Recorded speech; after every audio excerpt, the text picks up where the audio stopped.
কিয়ামতের দিন নফসি নফসি করবে, তোমার জজ ছেলে কিয়ামতের দিন নফসি নফসি করবে, তোমার ভিআইপি ছেলে নফসি নফসি করবে।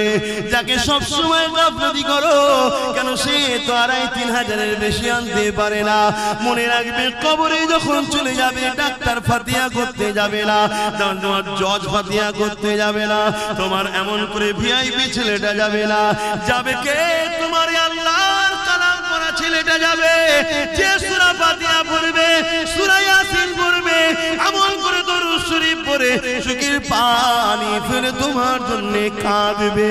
আল্লাহ আমার আব্বা জান, আমার আম্মা জান, আল্লাহ পাক জানি না কবরে কি হালে আছে, আল্লাহ আপনি ক্ষমা করে দিন। আল্লাহ এ যুবক শুনো, আল্লাহর কোরআন জানাচ্ছি, নবীর হাদিস জানাচ্ছি, তোমার এই হাতের দোয়াকে আল্লাহ বৃথা দেবে না।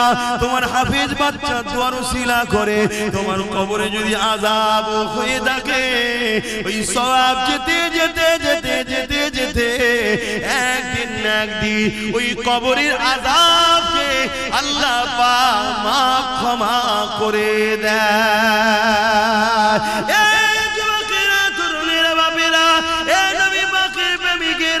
তাই মনে রাখবে হাফেজ তৈরি করো, আলেম তৈরি করো, কেন কিয়ামতের দিনেতে এদের সাথে হাসর নাসর হবে।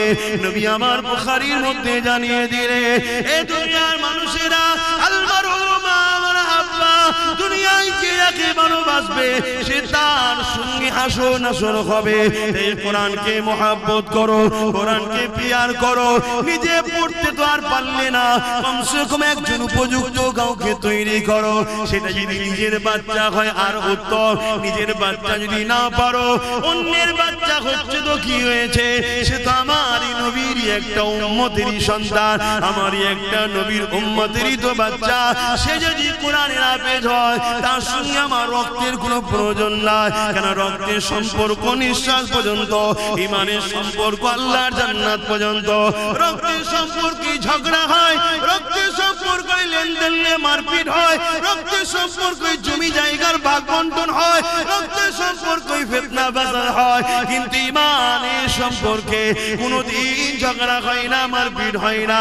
ইমানের সম্পর্কটা এমন সম্পর্ক, যদিও কোনো দিকে তোমার একটু খাদ হয়ে ধরা পড়ে যা, তোমার ইমানের সম্পর্কের ভাইটা কিয়ামতের দিনে তোমার হাতটা ধরে আল্লাহর জান্নাতে নিয়ে যাবে। আরো জোরে বলুন সুবহান। এই যুবকেরা, তরুণেরা, তাই আরেকটা কথা বলি শোনো, কিয়ামতের দিনে যখন আল্লাহ বিচারের দিন করবে, ওই দিনে কোরআনকে আল্লাহ সুন্দর করে সাজাবে। দুনিয়ায় যে ছাপা কোরআন রয়েছে, এটা নয়, লাউহে মাহফুজে যেটা রয়েছে, সেই লাউহে মাহফুজের মধ্যে যা লেখা আছে, ওই লেখা কিন্তু এই কোরআনের মধ্যেই রয়েছে। 27 বছর ধরে আমার নবীর উপরে একটার পর একটা বার, একটার পর একটা করে এইভাবে নবী পাক সাল্লাল্লাহু আলাইহি উপরে এসেছে। এই যুবকেরা, তরুণীরা, বাপেরা, কিন্তু এটা সেই কোরআনেরই অংশ ছাপা, কিন্তু অরিজিনাল যেটা লাউহে মাহফুজে রক্ষিত রয়েছে, ওইটাকে আল্লাহ সুন্দর করে সাজাবে, তাকে চলার ক্ষমতা দেবে, সে আল্লাহর আরশে আজিমে নিচে চলতে থাকবে। আল্লাহ পাক তাকে জিজ্ঞাসা করবে, আমার কালামুল্লাহ, আজ কি আপনি কিছু চাইবেন আমার কাছে? ওই সময় আল্লাহর কালাম কোরআন বলতে লাগবে, আল্লাহ দুনিয়ায় একজন লোক আমার বড় বিরোধী করেছিল, আবার একজন লোক আমাকে মহব্বত করে সিনার মধ্যে যত্ন করে রেখে দিয়েছিল, একজন লোক আমাকে মিটাবার জন্য মাদ্রাসাগুলোকে ব্যান করেছিল, আবার একজন লোক কাঠের পয়সা খরচ করে ওই মাদ্রাসাকে প্রতিষ্ঠিত করে ওখানে আপনার বান্দাদেরকে ভর্তি করে তাদেরকে কোরআন শিখিয়েছে, তারা সিনার মধ্যে রেখে দিয়েছিল। হে আল্লাহ, একদল লোক কোরআনকে মিটাতে চেয়েছিল, কোরআনের বিরুদ্ধে মিথ্যা বলেছিল, আবার একদল লোক কোরআনের পক্ষে আওয়াজ তুলেছিল। আলহামদুলিল্লাহ, আমি মনে করি কোরআন সেদিন আমার বিষয়ও বলবে। হে আল্লাহ, আব্বাস আমার পক্ষে আওয়াজ তুলেছিল, যারা কোরআন মিটাতে চেয়েছিল তাদেরকে মানবরূপী পশু বলেছি। হে আল্লাহ, কোরআনের পক্ষে দাঁড়িয়ে আমাকে পিয়ার করে আব্বাস কথা বলেছিল, এই বলাতে আব্বাসের অনেক দুশমন বেড়েছিল। নবী আব্বাস কোরআনকে ভালোবেসে আওয়াজ তুলেছিল। আজকে আপনার কালাম কালামুল্লাহ আমি আপনার কাছে আশা রাখি, সেদিন যারা কোরআনকে প্যার করেছে, কোরআনকে মহব্বত করেছে, কোরআনের মজলিস করেছে, কোরআনিয়া প্রতিষ্ঠান তৈরি করতে চেয়েছে, আল্লাহ তাদেরকে আজকে আমি জান্নাতে দেখতে চাই। আমার আল্লাহ কালামুল্লাহ নিজের কথাকে খুশি করার জন্য, কালামুল্লাহ মানে আল্লাহ নিজের কথা, নিজের কথাকে সম্মানিত দিবার জন্য আল্লাহ তাদেরকে জান্নাতে দিয়ে দেবে। কোন দিক দিয়ে যাদের সঙ্গে কোরআনের প্রেম ভালোবাসা ছিল, আরো জোরে বলুন সুবহান। বাপেরা, নওজোয়ান তরুণেরা, এই জানাটা আপনি কোন কলেজ স্কুল ভার্সিটিতে পাবেন না। আপনি ডাক্তার হতে পারবেন, আপনি ইঞ্জিনিয়ার হতে পারবেন, আপনি জজ হতে পারবেন, আপনি পুলিশ হতে পারবেন, আপনি বড় বড় পলিটিক্যাল সায়েন্স পড়ে রাজনীতিবিদ হতে পারবেন, কিন্তু আপনার উত্তম আখলাক, উত্তম চরিত্র ওখান থেকে পাবেন না। যে জন্য আল্লাহ সৃষ্টি করেছে, উত্তম আদর্শওয়ালা মানুষ হতে গেলে ওই শিক্ষা আপনাকে কোরআনের শিক্ষা নিতে হবে। কেননা দুনিয়া জমিনে কোরআন এমন একটা কিতাব, জালিকাল কিতাব লা রাইবা ফি, এর মধ্যে ভুল তো দূরের কথা, এর মধ্যে কোনো সন্দেহ নাই। আপনি জানেন কি জানি না, পৃথিবীর বুকে কয়েক মিলিয়ন বিলিয়ন কোটি ডলার টাকা খরচ করে প্রতি বছরে কোরআনের রিসার্চ করতে চলেছে। দুই কারণে রিসার্চ হতে লেগেছে, এক কোরআনের ভুলবার করার জন্য, আর এক কারণটা হলো কোরআনের মধ্যে জমিনের তলার গোপন রহস্য রয়েছে, কোরআনের মধ্যে প্লেন আবিষ্কারের রহস্য রয়েছে, কোরআনের মধ্যে সায়েন্স রয়েছে, ম্যাথমেটিক্স রয়েছে, কোরআনের মধ্যে দর্শন রয়েছে, ফিলোসফি রয়েছে, কোরআনের মধ্যে আপনি টেকনিক্যাল বিজনেস সব কিছু রয়েছে। এই কোরআন থেকে বিশ্ব গবেষণা করে তারা আসমানে চলে যাচ্ছে, চাঁদে চলে যাচ্ছে, সেই জন্য তারা রিসার্চ করতে লেগেছে। আর এক কারণে রিসার্চ হতে লেগেছে, এই কোরআন মানুষকে হিদায়াতের রাস্তা দেখায়, সত্যের রাস্তা দেখায়। তাই মানুষের খোদা যারা হতে চাইছে, তারা কোরআনকে মিথ্যা প্রমাণ করতে পারলে তাহলে দুনিয়া জমিনে কোরআনকে কেসের মাধ্যমে বন্ধ করে দেবে। কিন্তু আল্লাহ শুকরিয়া আদায় করে বলি, ১,৫০০ বছর ধরে দুনিয়ার হাজারো জালিম চেষ্টা করছে, হাজারো মানবরূপী পশু চেষ্টা করছে, তারা চেষ্টা করে করে করে করে কেউ কেউ স্বীকার করে নিয়েছে এই কোরআনের মধ্যে ভুল তো দূরের কথা, এই কোরআনের মধ্যে কোনো ভুল তো নাই। ভুল একটা পেয়েছি রিসার্চ করতে গিয়ে, ওটা আমার মধ্যে, আমি কোরআনকে এখনো না মেনে আছি, এটাই ভুল। তাই তারা দলে দলে ঈমানের কলেমা পড়ে মুসলমান হয়ে যাচ্ছে। আরো জোরে বলুন সুবহান।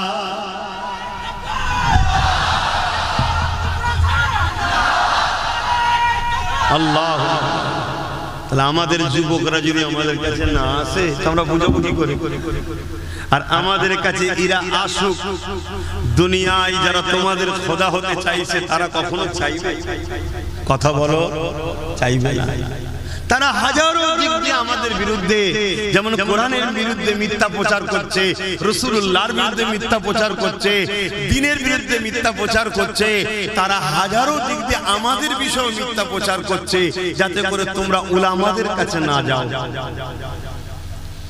যাতে করে তোমরা মাদ্রাসা মসজিদে দান না করে ফেলো, যাতে করে তোমাদের এখান বাজি বিভিন্ন জায়গায় মাদ্রাসা না গজিয়ে ওঠে।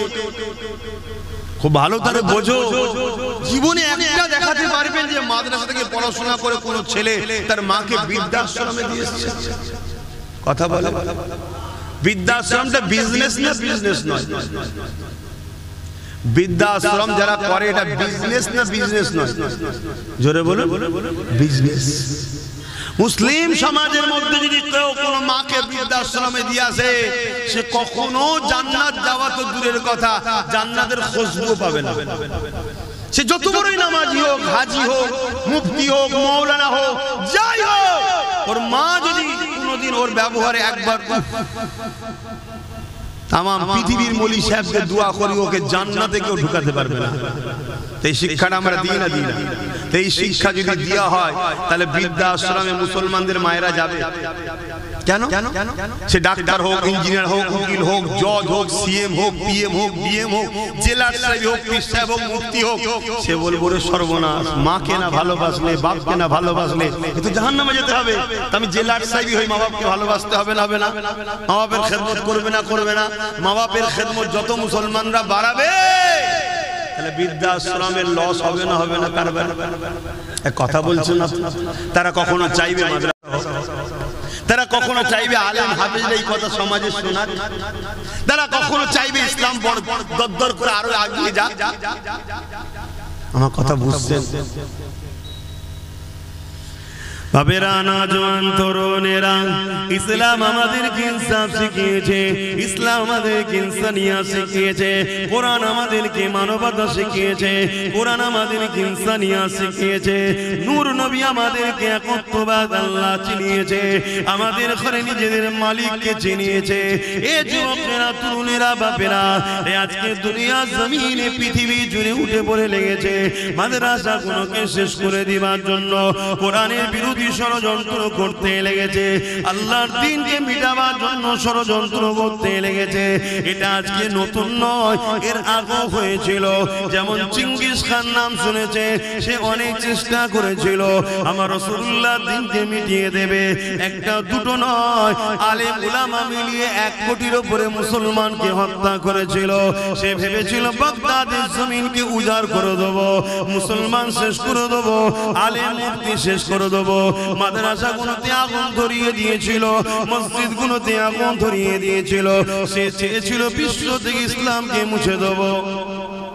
দরুদ শরীফ আল্লাহুম্মা সাল্লি আলা সাইয়্যিদিনা মাওলানা মুহাম্মদ ওয়া আলা আলিহি।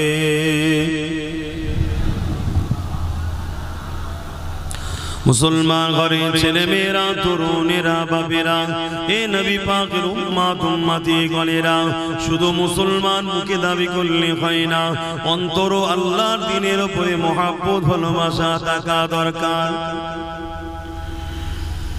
এ নওজওয়ানেরা, যুগে যুগে একদল জালিমরা চেয়েছে তারা আল্লাহ দ্বীনকে জমিন থেকে মিটিয়ে দেবে। কেন? তারা মানুষের খোদা হতে চেয়েছে, মানুষকে লুটতে চেয়েছে।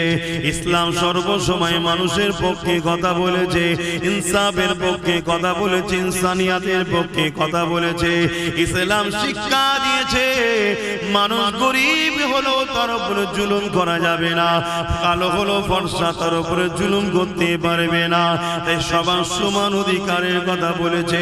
এই জন্য যুগে যুগে একদল জালিমরা ক্ষমতার জোর দেখিয়ে ইসলামকে মুছার চেষ্টা করেছে। তাদের মধ্যে একজনের নাম হলো চিঙ্গিস খান। সে চেয়েছিল পৃথিবীর জমিন থেকে ইসলামকে মুছে দেব। এই বাগদাদের মাদ্রাসাগুলোতে আগুন ধরিয়ে দিয়েছিল, মসজিদগুলোতে আগুন ধরিয়ে দিয়েছিল।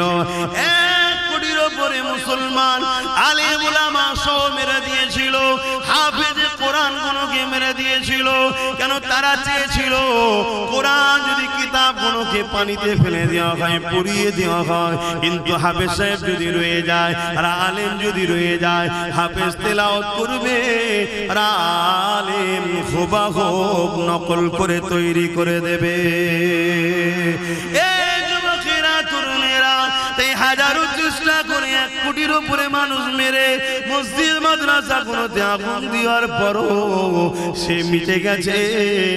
দুনিয়া তাকে স্মরণ করে না, তার অস্তিত্ব দুনিয়াতে নাই, তার উত্তরসূরি দুনিয়া জমিনে নাই। কিন্তু মনে রাখবেন, পৃথিবীর জমিনে আজ লাখো লাখো হাফেজে কোরআন আছে, লাখো লাখো আলেম আছে, লাখো লাখো মুফতি মাওলানা রয়েছে, লাখো লাখো মসজিদ মাদ্রাসা আছে। 250 কোটি মুসলমান পৃথিবীতে রয়েছে।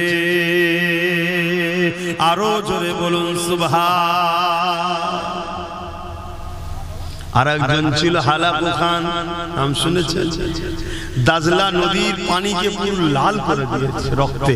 এত মুসলমান মেরেছে, আলেম মেরেছে, মাওলানা মেরেছে, হাফেজ মেরেছে। কেন? এরা মানুষের প্রভু হতে চেয়েছে, কিন্তু ইসলাম এদের বাধা হয়ে দাঁড়িয়েছে। এরা জুলুমের সাম্রাজ্য তৈরি করতে চেয়েছে। গরিবকে পোকা মাকড়ের মতো হত্যা করব, কোনো বিচার হবে না, ইনসাফ হবে না। মানুষ এদের গোলাম হয়ে দাস দাসী হয়ে এদের উপাসনা করবে, এই মেসেজ এরা পৃথিবীকে দিতে চেয়েছে। আর ইসলাম একটাই কথা বলেছে, একমাত্র স্রষ্টা ছাড়া, আল্লাহ ছাড়া কারো কাছে মাথা নত নাই, কারো গোলাম নয়। এবং গরিব বড় লোককে শতকরা 2.5 টাকা গরিবকে যাকাত দিতে হবে। জোরে বলুন সুবহানাল্লাহ। এরা নারীগুলোকে ভোগের পাত্রী বানাতে চেয়েছে। নারী মানে শুধু ভোগের জেনে, কিন্তু ইসলাম বলেছে না, নারী ভোগের জেনে নয়। নারী মা হবে, নারী বোন হবে, বেটি হবে। হ্যাঁ, নারীর মধ্যে থেকে একজন তোমার স্ত্রী হবে, সেও ভোগের নয়, স্ত্রীর সম্মান পাবে। অর্থাৎ নারীদেরকে সম্মান ইসলাম দিয়েছে। আর দুনিয়া জালিমরা নারীদেরকে ভোগের পাত্রী বানাতে চেয়েছে। নারীগুলোকে জন্তু পুঁতে দিত, নারীগুলোকে স্বামীর সঙ্গে পরিয়ে দিত। যুবকেরা, তরুণের বাপেরা, শোনো গো, ইসলাম কাকে বলে? ইসলাম এসে মেসেজ দিল না নারী কখনো অশুভ নয়। তারা বলেছিল নারী অশুভ, তাই বাঁচার অধিকার নাই।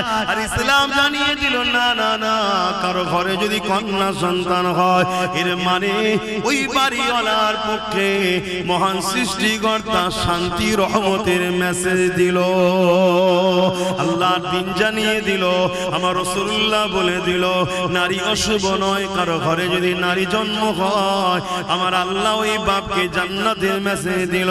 আল্লাহ নবী আরো জানিয়ে দিল, এ দুনিয়ার মানুষেরা, নারীগুলোকে ভোগের পাত্রী বানিয়ে রেখেছো, এগুলো তোমরা অন্যায় করতে লেগেছো। নারীদেরকে আজাদ দাও, তাদেরকে বাঁচার স্বাধীনতা দাও। তারা যেভাবে আল্লাহর হুকুম সেইভাবে তারা চলবে, তাদের উপরে জুলুম করো না। আমি রাসূলুল্লাহ জানিয়ে দিই, কারো ঘরে যদি পর 3টে কন্যা সন্তান হয়, আর ওই 3 কন্যা সন্তানের বাবা যদি ওই নারীগুলোকে দিন শিখিয়ে পর্দা পুশিদার মধ্যে রেখে নেকাব বিবাহটা দিয়ে দিতে পারে, ওই 3 সন্তানের বাবা আর আমি রাসূলুল্লাহ এইভাবে দুটো আগুন তুলে দেখিয়েছে, যেমন পাশাপাশি রয়েছে আল্লাহর জান্নাতে। ওই 3 কন্যার বাবা আর আমি রাসূলুল্লাহ পাশাপাশি থাকিব। আরো জোরে বলুন সুবহান।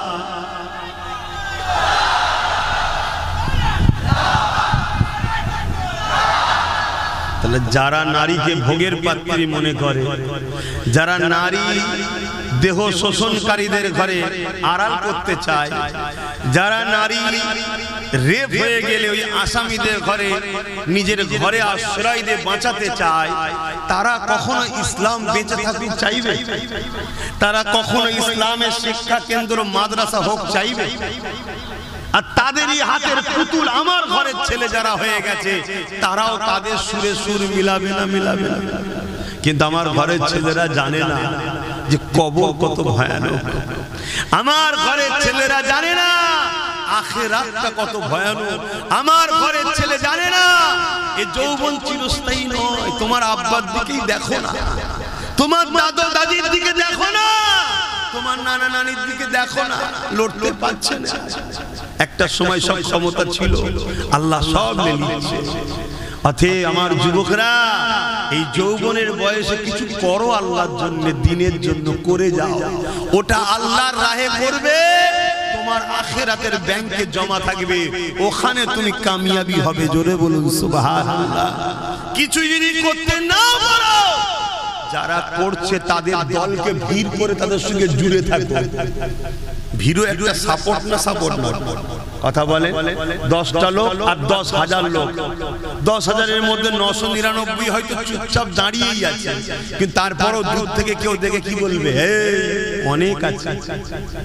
এটাও কিন্তু তোমারই ওসিলা, তোমার ওসিলা তো অবদান আছে না? না, এজন্য ইসলাম বলেছে কোন বাতিলদের মিটিং মিছিলে জলসা মাহফিলে যেও না, ইসলাম বিরোধীদের কর্মকাণ্ডে অনুষ্ঠানে যেও না, কোরআন বিরোধী মজলিসে যেও না, দিন ইসলামের মিটানোকারী জালিমদের মিটিং মিছিলে যেও না। কেন গেলে ভিড় হবে, ভিড় হওয়া মানে তাদেরকে আরো অন্যায় করার উৎসাহিত তুমিও করছো, এর জন্য তুমিও আসামি, জাহান্নামে যাবে। আমার হয়তো অনেক যুবক ভাববে তোর বাবু যখন মরবো তখন দেখবে। কি দেখবে সোনার ভাই আমার, কি দেখবে? এক্ষুনি যদি হাতটা বুড়া হয়ে যায়, এক্ষুনি যদি একটা পেন শুরু হয়ে যায়, লাপালাপি করে শুয়ে পড়বে, দু চারজন ধরে ধরে নিয়ে যাবে, কাঁদেই হয়তো মরণ হয়ে যাবে। কোনো গ্যারান্টি আছে শরীরে? মরণ হয়ে যাবে। সন্ধ্যের পরে হোক, ঈশার পরে হোক, জানাজা হয়ে যাবে। কবরে তো সবাই দিয়ে আসবে চোখের পানি ফেলে, আহা মা কাঁদবে, বাপ কাঁদবে, কবরে মাটি মঞ্জিল দিয়ে গ্রামবাসী চলে আসবে। এক সপ্তাহ যেতে না যেতে মাও ভুলে যাবে, বাপও ভুলে যাবে, পাড়া প্রতিবেশী ভুলে যাবে। হালকা বয়স যদি হয়, বিবি যদি থাকে, সেও নতুন সংসারের জন্য ভাববে, সন্তানের ভবিষ্যতের জন্য ভাববে। আর সন্তান যদি না থাকে তো আরো মিটে গেল, আরো তাড়াতাড়ি চলে যাবে। কি গো, আমার কথা ভুল হচ্ছে? এটা হাকিকত নাকি? কিন্তু তোমার কবরে কি হচ্ছে জানো? যদি তুমি ইসলামের অনুসারী না হয়ে যেতে পারো, তুমি যদি আল্লাহ রাসূলের বিধান মেনে চলে যেতে না পারো, তুমি যদি রাসূলুল্লাহর মহব্বত হৃদয়ে না রেখে যেতে পারো, নবী পাকের আদব যদি হৃদয়ে রেখে না যেতে পারো, তুমি যদি রাসূলুল্লাহ দ্বীনের পক্ষে না দাঁড়িয়ে যেতে পারো, এ যুবকেরা, তরুণীরা, বাপেরা, ওই কবরের জমিনে 99টা সাপ দেওয়া হবে, জাহান্নামের একটা গর্ত করে দেওয়া হবে। এ যুবকেরা, সেই জায়গায় তোমাকে আমাকে থাকতে হবে।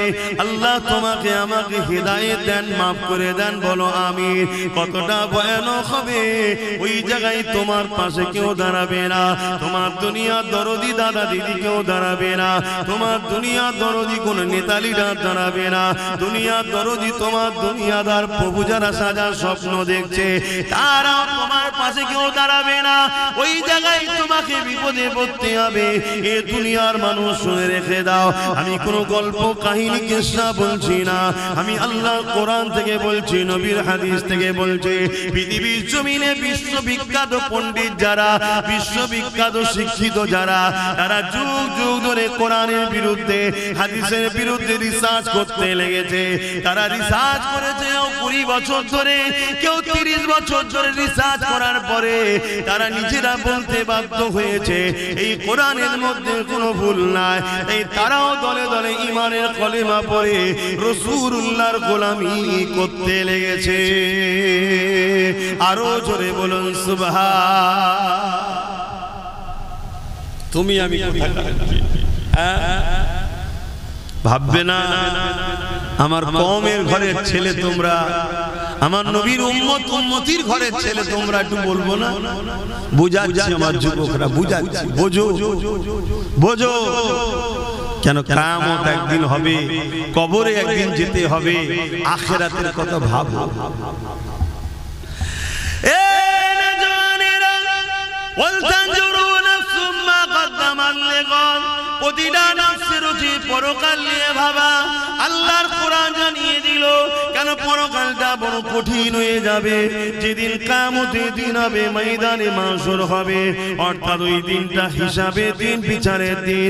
দুনিয়ায় তুমি খুন করেছো, দুনিয়ায় তুমি চুরি করেছো, দুনিয়ায় তুমি ডাকাতি করেছো, দুনিয়ায় তুমি গরিবের উপরে জুলুম করেছো, দুনিয়ায় তুমি এতিমের সম্পদ ছেড়ে নিয়েছো, দুনিয়ায় তুমি গায়ের জোর দেখিয়ে দলবল নিয়ে পরের জমি দখল করে নিয়েছো, দুনিয়ার জমিনে মা বাপকে কষ্ট দিয়েছো, দুনিয়ার জমিনে পাড়া প্রতিবেশীর হক মেরেছো, দুনিয়ার জমিনে রাষ্ট্রের মালকে নিজের মাল মনে করে ভক্ষণ করেছো, দুনিয়ার জমিনে এতিমের মালকে নিজের মাল মনে করে খেয়েছো, দুনিয়ার জমিনে তোমার দাদাগিরির সামনে কেউ দাঁড়াতে পারে না। বা যদিও দুনিয়ার আদালতে তোমার বিচার হয়ে থাকে, এই বিচার কিন্তু আসল বিচার নয়। তোমার সৃষ্টিকর্তা রব আল্লাহ তোমার জন্য বিচারের ব্যবস্থা করে রেখেছে। ওই বিচারের দিনটা হলো কিয়ামতের দিন হবে। কিয়ামতের দিন সবাইকে তোলা হবে। তুমি যদি মনে মনে করো মারা যাবার পরে সব শেষ হয়ে গেল, তাহলে তোমার তো আল্লাহর পাওয়ারের উপরে ঈমান নাই, আল্লাহর ক্ষমতার উপরে বিশ্বাস নাই। আল্লাহকে তুমি তাহলে এখনো চিনতে পারোনি। আল্লাহর ক্ষমতাকে যে অস্বীকার করে, আল্লাহকে যে চিনতে পারলো না, তার মধ্যে ঈমান আর কোথায় রইল? সে যতই মুসলমানের ঘরের ছেলে বলো, হাজির ঘরের ছেলে বলো, পীরের ঘরের ছেলে বলো, তার মধ্যে ঈমান বলে তো কিছু নয়। মনে রাখবে আমার আল্লাহ আবার উঠাবে। সুম্মা নুফিকা উখরা ফাইযা হুম কিয়ামুন ইয়ানজিরু, সূরা জুমার 68 নম্বর আয়াত। যে কোরআন এই মাদ্রাসাতে শিক্ষা দেওয়া হবে, এই যুবকেরা তরুণেরা ওই দিনে আল্লাহ পাক যেমন নাগল দিলে জমিন থেকে আলু ওঠে বা বিভিন্ন চাষের জিনিস আপনারা উঠান, ওই সময় জমিন ফেটে গিয়ে মানুষগুলো উঠতে থাকবে। ওই কিয়ামতের দিনে আল্লাহ পাক সবাইকে দাঁড় করাবে। এ যুবক আল্লাহকে ভয় করো, এ যুবক নবীর সুন্নতে জিন্দেগি কাটাও, এ যুবক তওবা করে ফিরে আসো। কান তোমার মাকসাদ নয়, যাত্রা তোমার জায়গা নয়, সিনেমা তোমার ঘর নয়। তোমার ঘর হবে মসজিদ, তোমার স্থান হবে মাদ্রাসা, আর তোমার সোবত হবে আলেমদের দরবার। মনে রাখবে এত শান্তি তুমি পাবে, আখিরাতেও শান্তি পাবে। আজকে তুমি কোরআন ছেড়ে দিয়ে, রাসূল ছেড়ে দিয়ে, মাদ্রাসা মসজিদ উলামা ছেড়ে দিয়ে বুকে হাত দিয়ে বলো, তোমরা কেউ কি শান্তিতে সংসারে আছো? কেন নাই ভেবেছো কখন? আসো, ফিরে আসো যুবক। এই রং তামাশাই নেছো না, এটা রঙিন দুনিয়া। রঙের পিছনে ছোট না, আমার ছোট হুজুর পীর কিবলা বলতেন, বাবারা গিলটির চমকে সোনা ভুলে গেলি বাবা। গিলটির এমন এমন সব জিনিস বেরিয়েছে, মানুষ আর সোনা ভুলে গেছে, গিলটির পিছনে ছুটছে। গিলটি বোঝেন তো নাকি? কি বলে ওকে? কসমেটিক্সের দোকানে যেটা বিক্রি হয়, সিটি গোল্ড। ওর চমক দেখে আর ওর ডিজাইন দেখে মানুষ সোনা ভুলে গেছে। সোনার পিছনে ছুটছে, ওর পিছনে ছুটছে। আর অল্প পয়সায় পেচ্ছে, কম দামে কিনে মজা বাড়ি ফিরে গেল সোজা, কিছুতে ঢোকে না হাতে, তাই শেষে পস্তানা। কম দামে কিনেছে, পায়ের মোজা অল্প পয়সায় পেয়েছে, ঘরে গিয়ে শীতকালে এবার হাতে ঢুকাতে চাই, তার ঢোকে।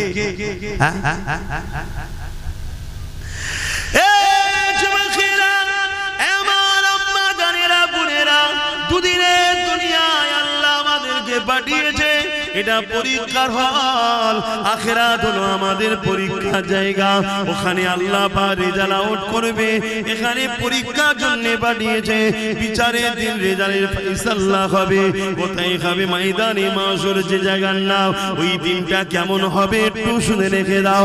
আল্লাহর কোরআন জানাচ্ছে, কানা মিকদারু 50 আলফা সানাতে। কোরআন জানাচ্ছে যে কোরআনে কলম চালাবার ক্ষমতা পৃথিবীর কারো হয়নি, জের জবরকে চেঞ্জ করার পর্যন্ত ক্ষমতা হয়নি। পৃথিবীতে হাজারো কিতাব আছে, প্রতিটা কিতাবের লেখক লাস্টে লিখে দেয়, যদি কোনো ভুল ময়া নজরে পড়ে সংশোধনের জন্য ধরিয়ে দেবেন। বলে তো নাকি? প্রত্যেকটা কিতাবের লাস্টে দেখবেন লেখা থাকে, ভুল মার্জনা করিবেন, যদি ধরা পড়ে, নজরে পড়ে, ধরিয়ে দেবেন, পরের সংকলনে সংযোজন করে দেওয়া হবে, তাই তো নাকি? আর কোরআন প্রথমে কি বলছে? ভুল তো দূরের কথা, এতে কোনো সন্দেহ নেই, এই বিশ্বাস রেখে পড়া শুরু কর। চ্যালেঞ্জ দিচ্ছি, জোরে বলুন সুবহানাল্লাহ। কেন? সবটা মানুষের লেখা, আর কোরআন কার বাণী? বলুন না গো। আল্লাহ সৃষ্টিকর্তার কখনো ভুল হয়? হ্যাঁ, ওই কোরআন জানাচ্ছে, কানা মিকদারু 50 আলফা সানাতিন। একটা দিন আল্লাহ বানাবে, যে দিনটা লম্বা হবে দুনিয়ার 50,000 বছরের দিনের নাই। দুনিয়ায় 50,000 বছর দিন যত সময় হবে, ময়দানে মাশরে বিচারের দিনে একটা দিন হবে 50,000 বছরের দিনের নাই। ওই দিনেতে তোমাকে আমাকে সবাইকে দাঁড়াতে হবে। কোথায় দাঁড়াবে তুমি আমি কি জানি? মাথার এক বেগ দেখতে লেখা তো করে আল্লাহ সূর্য নামিয়ে দেবে। শোনো শোনো, আল্লাহর দিনের কথা শোনো। মাথার এক বেগ দেখতে লেখা তো করে আল্লাহ সূর্যকে নামিয়ে দেবে। এই শীতের আবহাওয়া সূর্য আমাদের গায়ে লাগলে সহ্য করতে পারা যাচ্ছে না। সেদিন মাথার এক বেগ দেখতে লেখা উপরে সূর্য নেমে যাবে। সূর্য বর্তমান কোটি কোটি মাইল দূরে রয়েছে। সেদিন মাথার এক বেগ দেখতে লেখা উপরে আল্লাহ নামিয়ে দেবে। সূর্যের বর্তমান যে তাপ আছে কোটি কোটি মাইল দূর থেকে লাগছে, এতে সহ্য করতে পারছি না। সেদিন সূর্যের 12 গুণ তাপ বেড়ে যাবে। মাথার এক বেগ দেখতে লেখা উপরে দাঁড়িয়ে যাবে। এ যুবক, তোমার কি একটু ভয় হয় না? হ্যাঁ, শয়তানি ধোকায় পড়ে দুনিয়াদারির পাল্লায় পড়ে ভুল কখনো হয়ে যায়, কিন্তু এত গাফলতি কেন রে যুবক? তোমার যদি এখনই মৃত্যু হয়ে যায়, তুমি তো আর ফিরে আসার রাস্তা পেলে না। তোমার তো পরিবর্তনের আর কোনো সুযোগ রইল না। কি হবে সেই দিনে তুমি কি কখনো চিন্তা করো না? সেই দিন কোনো দাদাগিরি চলবে না, কোনো নেতার নেতৃত্ব চলবে না। ওই দিনে সমস্ত নবীরা বলবে নফসে নফসে নফসে নফসে নফসে। তাহলে তোমার আমার দশাটা কি হবে? দেখো, তোমার আমরা যাদের পিছনে ঘুরে বেড়ায়, যাদের জন্য জিন্দেগি কুরবান করে দেয়, যাদের পিছনে টাইম গুলোকে নষ্ট করে কাটিয়ে দাও, যারা তোমাদের ক্ষমতা নিয়ে মসজিদ মাদ্রাসাকে উজাড় করতে লেগেছে, মনে রাখবে সেই দিনে এই জাহান্নামী গুলো তোমাদের কিছুই করতে পারবে না। তাদেরকে তোমরা খুঁজেও পাবে না, কেননা তারা বেহিসাব। যেমন অনেক মানুষ জান্নাতে যাবে, এই জাহান্নামী গুলো বেহিসাব জাহান্নামের দরজার গোড়ায় আগিয়ে যাবে। মনে রাখবে, কানা মেঘদান খামসিনা আলফা সানাতি, 50,000 বছর পর বিচার শুরু হবে। ওই দিনটা কেমন হবে আল্লাহ পাক জিবরাইলকে জানিয়ে দেবে। ও জিবরাইল, আমার জাহান্নামকে নিয়ে এসে আরশের পাশে বাঁধাও। কিতাবের কথা বলে যাচ্ছে, শোনো, 70,000 জিনজিল দিয়ে জাহান্নামকে বাঁধা হবে। একটা জিনজিলে 70,000 করে ফেরেশতা ধরে রাখবে, তথাপিও জাহান্নামকে ধরে রাখতে পারবে না। লম্বা লম্বা জিভ বার করে জাহান্নাম তেরে তেরে আসবে গুনাহগারকে ঘরে ধরার জন্য। এই কঠিন দিনেতে এমন বাপ পাওয়া যাবে, নিজের ছেলেকে জমিনে শুইয়ে দিয়ে তার বুকের উপরে পা দিয়ে দাঁড়িয়ে যাবে। কেননা এই সূর্যের তাপে তার জমিনটা পুরে পুরে লাল হয়ে গেছে। যেমন লোহা খুলে দিলে লাল হয়ে যায়, লোহা যেমন আগুনে দিলে লাল হয়ে যায়, সূর্যের তাপে জমিনটা লাল হয়ে গেছে। এই মানুষ জমিনে দাঁড়াতে পারবে না। ছেলেকে বুকে শুইয়ে দিয়ে বাপ বুকের উপরে পার দাঁড়িয়ে যাবে। এমনও ছেলে পাওয়া যাবে, নিজের জন্মদাতা বাপকে জমিনে শুইয়ে দিয়ে তার বুকের উপরে পা দিয়ে দাঁড়িয়ে যাবে। এমনও মা পাওয়া যাবে, নিজের মেয়েকে জমিনে শুইয়ে দিয়ে তার বুকের উপরে পা দিয়ে দাঁড়িয়ে যাবে। এমনও মেয়ে পাওয়া যাবে, নিজের মাকে জমিনে শুইয়ে দিয়ে তার বুকের উপরে পা দিয়ে দাঁড়িয়ে যাবে। এক কথায় যার উপরে যার জোর চলবে, তাকে জমিনে শুইয়ে দিয়ে বুকের উপরে পা দিয়ে দাঁড়িয়ে যাবে। এ আমার আব্বা জানেরা, মায়েরা, বোনেরা, সূর্যের তাপে যে মানার ক্ষীণ গুলো নাক দিয়ে গলে গলে গলে গলে পড়তে লাগবে। ওই দিনটা তোমার আমার কি হবে উপায়? ভাবো ভাবো, আমাদের কাছে এলে আমরা ভাবাই। কেন ভাবাই? আমার ঘরেরই তো ভাই তোমরা, আমার নবীর উম্মত উম্মতি ভুল হয়ে যায়। ভাবার পরে যদি একটু তওবা করে, একটু কাঁদে, একটু চোখের পানি ফেলে, আল্লাহ বলে যাই মাফ করব। জোরে বলুন সুবহানাল্লাহ। কিন্তু আমাদের ঘরে ছেড়ে যাদের পিছনে ছুটছুটি করছো, তোমাদের ঘরে তো ভাবানো দূরের কথা, যাদের না ভাবে সেজন্য আরো চেষ্টা করছে। পরিবর্তন হও আমার যুবকেরা, ফিরে আসো। আমি আশা রাখবো, দ্বিতীয় বছর হচ্ছে, একদিন না একদিন এই জায়গা যেন একটা ইলমের বাগান তৈরি হয়, এখান থেকে জান্নাতের জন্য খুশবু বাহির হয়। জোরে বলুন সুবহানাল্লাহ। মনে রাখবে, যেখানে কোরআন তেলাওয়াত হয় ওই জায়গায় আল্লাহ রহমতের ফেরেশতারা আসা যাওয়া করে। জোরে বলুন সুবহানাল্লাহ।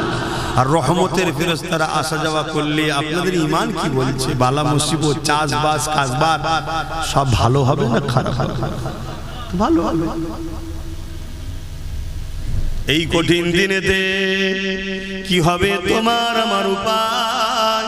এই কঠিন দিনেতে যারা হাফেজে হাক্কানি হবে, তাদেরকে যখন জান্নাতে আল্লাহ যেতে বলবে, যান আপনাদের এখানে দাঁড়াতে হবে না। মন দিয়ে শোনে, বাপের গল্প শোনাচ্ছি, নবীর হাদিস শোনাচ্ছি। আল্লাহ পাকের হাফেজের কোরআন দিগকে আল্লাহ বলবে, আমার হাফেজ সাহেব বান্দারা, দুনিয়া জমিন আপনারা আমার কোরআনকে আয়ত্ত করেছে, দুনিয়ার মানুষ আপনাদেরকে অনেক ছোট বড় কথা বলেছে, এই হাফেজ সাহেব হয়ে কি হবে? একে যদি ডাক্তার উকিল জজ করা হতো, কোটি কোটি টাকা ইনকাম করতো, আরে বাপ মাকে হজে পাঠাতো, ভালো মন্দ গাড়ি চাপাতো, অনেক কিছু করাতো, এই হাফেজ সাহেব হয়ে কি আর করবে? ওই তো মসজিদে গিয়ে 2,500-3 হাজার টাকা নেবে, ছাড়া আর কি পাবে? তথাপিও আপনারা কারো কথায় কান্না দিয়ে, এ হাফেজ সাহেবরা তোমার আমার কোরআন তেলাওয়াত করেছো, আমার কোরআন আয়াত্ত করেছো, দুনিয়াকে আমি চ্যালেঞ্জ দিয়েছিলাম, অর্থাৎ আল্লাহ চ্যালেঞ্জ দিয়েছে। যখন কোরআনের বিরুদ্ধে ষড়যন্ত্র হয়েছিল জাহিলিয়াতের যুগে, আমার আল্লাহ বলেছিল, দুনিয়ার মানুষ আল্লাহ ছাড়া সবাইকে একত্রিত করে কোরআনের একটা আয়াত লিখে দেখাও, তারা পারেনি। এবং আল্লাহ জানিয়েছে, এই কোরআনকে কিয়ামত পর্যন্ত দুনিয়া জমিনে হিফাজতের দায়িত্ব আমি আল্লাহ নিয়ে নিলাম। এ আমার হাফেজে বান্দারা, তাই তোমরা আমার কোরআনকে, দুনিয়ার কাগজ কলমে তো লেখা রয়েছে, দুনিয়া যদি সেগুলোকে মিটিয়ে দিতেও চাই, তোমরা তাই নিজেদের সিনার মধ্যে আমার কোরআন আয়ত্ত করে নিয়েছিলে। আমার হাফেজে বান্দারা, আজকে তোমাদেরকে এই কঠিন দিনে ময়দানে মাশরে দাঁড়াতে হবে না, তোমরা আমার জান্নাতে চলে যাও, জান্নাতে চলে যাও। ওই সময় হাফেজে বান্দারা বলতে লাগবে, আমার আল্লাহ পাক, আমরা তো জান্নাতে যাব, কিন্তু আমরা হাফেজ হওয়ার জন্য আমাদের পিছনে যারা ওসিলা হয়ে দাঁড়িয়েছিল, কেউ আমাদেরকে জায়গিরি দিয়েছিল, কেউ আমাদেরকে থাকার ঘর দিয়েছিল, কেউ আমাদেরকে মাসে মাঝে খানা খাইয়েছিল, কেউ আমাদেরকে পড়ার জন্য ঘর করে দিয়েছিল, কেউ আমাদের থাকার জন্য ব্যবস্থা করে দিয়েছিল, কেউ আমাদের জামা কাপড় কিনে দিয়েছিল, নানান দিক থেকে সহযোগিতা করেছিল। আল্লাহ তারা তো ময়দানে মাশরে নফসি নফসি নফসি করছে। আল্লাহ তাদেরকে ছাড়া আমরা কেমন করে যাই? তারা যদি আমাদের পাশে না দাঁড়াতো, আমাদের জন্য যদি শিক্ষা কেন্দ্র না করে দিত, আমাদের জন্য যদি জায়গিরি থাকার ঘর না দিত, আমাদের জন্য খাবার যদি ব্যবস্থা না করে দিত, আল্লাহ, তাহলে আজ হয়তো আমরা কোরআন আয়াত্ত করার সুযোগটা পেতাম না। বিশাখ আপনি স্মরণ করিয়ে রেখেছে, কিন্তু ওসিলা তো হয়েছিল, আল্লাহ তাদেরকে ছাড়া আমি জান্নাতে যাব না। আমার আল্লাহ বলবে, সাদ্দাকটা সত্য বলছি, হে আল্লাহর ফেরেশতারা, যাও যাও যাও যাও, এই হাফেজদের কাতারে একজন হাফেজ সাহেবের সাথে 70 জন পর্যন্ত ব্যক্তিকে আমি আল্লাহ মাফ করে দিয়ে জান্নাতি ঘোষণা দিলাম। আরো জোরে বলুন সুবহান।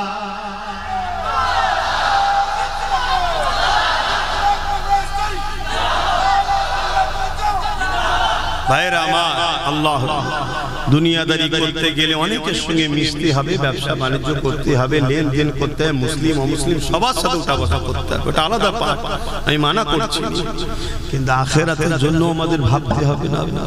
দুনিয়া 60, 70, 80 বছর, 100 বছর, আখিরাত তো শেষ নাই। কথা কিছু বুঝছেন না, বোঝেন না? তাহলে একটা হাফেজে হাতখানি যদি আমরা বানিয়ে যেতে পারি, কখনো কখনো আমি নিজেও ভাবি, কখনো কখনো শুয়ে শুয়ে ভাবি, যদি কোনো দিকেও আটকে যায়, কিছু তো হাফেজ সাহেব আমি বার করেছি, মানে অর্থাৎ আমার চেষ্টাতে কিছু ছেলে হাফেজ হয়েছে বিভিন্ন জায়গা থেকে। কারো না কাউকে বলো, বাবা আজকে আমার সাথে করে নিয়েছ, এটা কখনো কখনো আমার মনেও হয়, কেন হাফেজদের সম্মান আল্লাহ দিয়েছে, কেন তারা আল্লাহর কথাকে সিনার মধ্যে রেখেছে। কোরআন কার কথা? এটা সবাই বলবেন না, জবান খুলে বলবেন না, কোরআন হলো কালামুল্লাহ, এটা কোনো বই পুস্তক নয়, কালামুল্লাহ, আল্লাহর কথা। জোরে বলুন সুবহানাল্লাহ। পৃথিবীতে আপনাকে কেউ যদি চিঠি দেয়, আপনার ভালোবাসার কেউ বাপ হতে পারে, ভাই হতে পারে, বিদেশ থেকে চিঠি পাঠিয়েছে, ওই চিঠিকে আপনি খুঁটিয়ে খুঁটিয়ে পড়বেন, কেন কেন আমার ভালোবাসা দিয়েছে, আমার আব্বা দিয়েছে, ভাই দিয়েছে, মা দিয়েছে, স্ত্রী দিয়েছে, আর স্বয়ং আল্লাহ তোমাকে আমাকে একটা চিঠি দিয়েছে 30 পারা কোরআন। ওই কোরআনকে কখনো কি খুলে খুলে পড়ার চেষ্টা করেছি? বলো করতে পারি, ভুল হয়েছে না হয়নি? কিন্তু এই ভুলের খেসারত দিবার তো একটা রাস্তা আছে। কি? আমি একটা ছেলেকে পড়াবো, আমি একটা ছেলেকে পড়াবো, আমি একটা ছেলেকে পড়াবো। এইভাবে সবাই যদি চেষ্টা নিই যে একটা করে হাফেজ বানাবো, তাহলে লক্ষ লক্ষ হাফেজ হবে না? হবে না? তাহলে দুনিয়ার যতই কোরআনের পিছনে লাগো, অপর দিক দিয়ে আমরা চ্যালেঞ্জের মোকাবেলায় কোরআনের হাফেজ বাড়িয়েই যাব। জোরে বলুন সুবহানাল্লাহ, আরো জোরে বলুন সুবহানাল্লাহ। নারে দিবে। তাহলে দরকার আছে না? তাহলে আমি কি ভুল করছি? আপনাদের কি মনে হচ্ছে ভুল করছি? কিয়ামতের ওই কঠিন দিনে তোমার বাড়ি কাজে লাগবে না, তোমার গাড়ি কাজে লাগবে না, তোমার সংসার কোনো কাজে লাগবে না।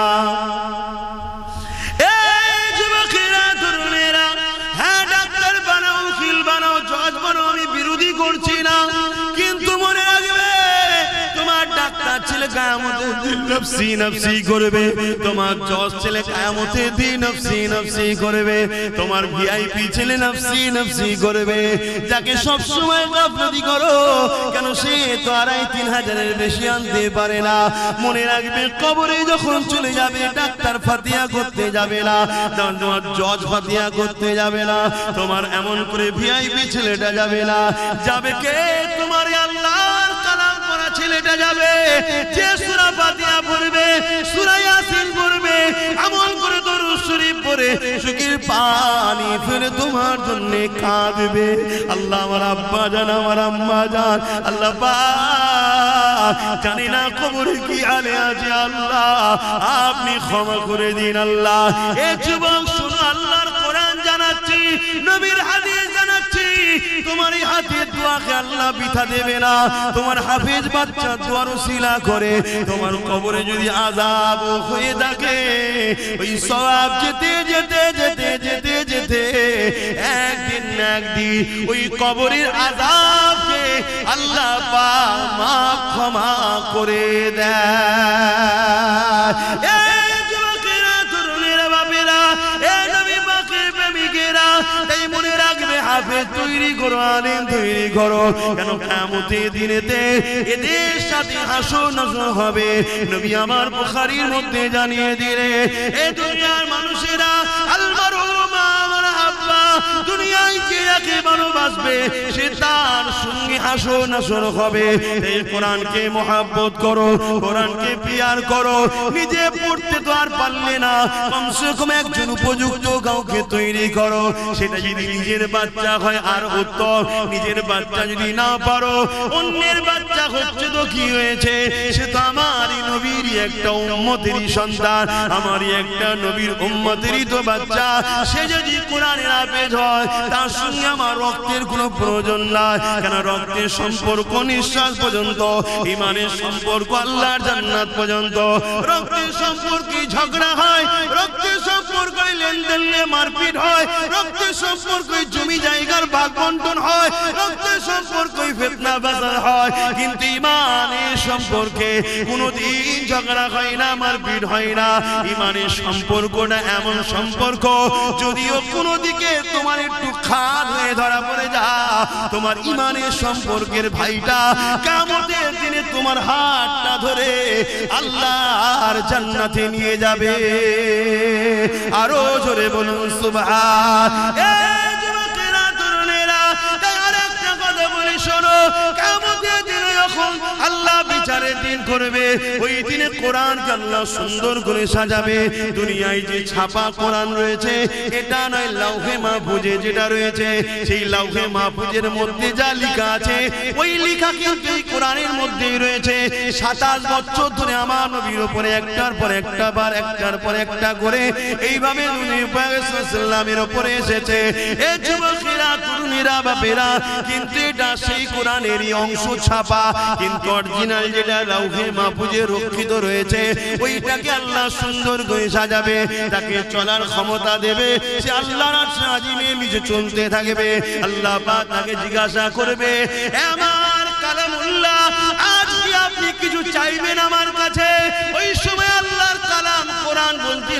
আল্লাহ দুনিয়ায় একজন লোক আমার বড় বিরোধী করেছিল, আবার একজন লোক আমাকে মহব্বত করে সিনার মধ্যে যত্ন করে রেখে দিয়েছিল, একজন লোক আমাকে মিটাবার জন্য মাদ্রাসাগুলোকে ব্যান করেছিল, আবার একজন লোক কাঠের পয়সা খরচ করে ওই মাদ্রাসাকে প্রতিষ্ঠিত করে ওখানে আপনার বান্দাদেরকে ভর্তি করে তাদেরকে কোরআন শিখিয়েছে, তারা সিনার মধ্যে রেখে দিয়েছিল।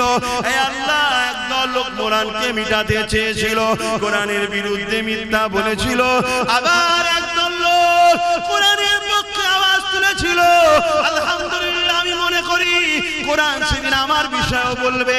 হে আল্লাহ, আব্বাস আমার পক্ষে আওয়াজ তুলেছিল, যারা কোরআন মিটাতে চেয়েছিল তাদেরকে মানবরূপী পশু বলেছি।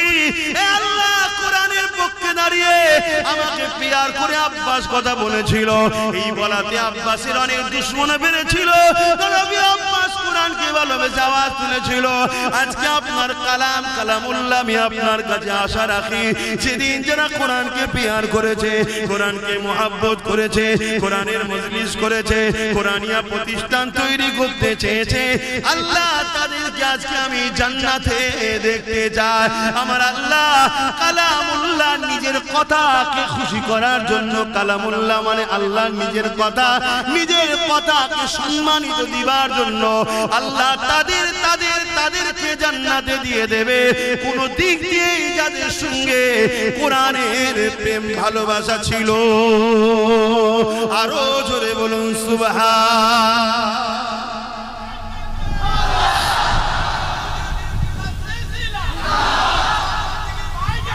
ভাইরা আমার, তাহলে কোরআনের জন্য আমরা আছি না নাই? হাত তুলে বলুন আছি না নাই? আজ তো একদল লোক কোরআনকে পিটাবার জন্য উঠে পড়ে লেগেছে, আমরা কোরআনের পক্ষে দাঁড়াতে আছি না নাই? আজ আমি হাফেজ হওয়ার বয়স নাই, আপনাদের হাফেজ হওয়ার বয়স নেই, কিন্তু আমাদের নিউ জেনারেশন গুলোকে হাফেজ সাহেব কোরআনের মুখস্থ করা, কোরআনের প্রেমিক বানাবার দরকার আছে না নাই? হাত তুলে সাক্ষী দেন আল্লাহ আমরা কোরআনের পক্ষে। সবাই বলুন আল্লাহ আমরা কোরআনের পক্ষে। নারায়ে তাকবীর, নারায়ে তাকবীর। কোরআন শরীফ, কোরআন শরীফ, কোরআনিয়া মাদ্রাসা, কোরআনিয়া মাদ্রাসা, নারায়ে তাকবীর। আলহামদুলিল্লাহ, আল্লাহ আমাদেরকে কবুল করে, বলুন আমিন।